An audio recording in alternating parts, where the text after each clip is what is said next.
And I have reason to believe that it is true.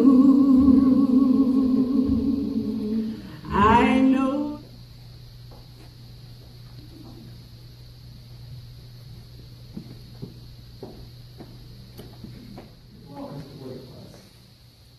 And as she, again, as it said in the obituary, she showed her talent, her creativity, and her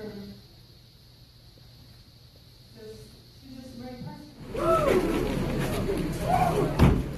Hi, this is Deborah Cunningham. Cunningham and Sons Mortuary with Lil Prince here, our Prince of Gospel. We get ready to leave the funeral for Jamila Harley at Church of God in Christ in Fayetteville. It's been a great homegoing experience, and now we're getting ready to go to the burial place at Rockfish Memorial Park.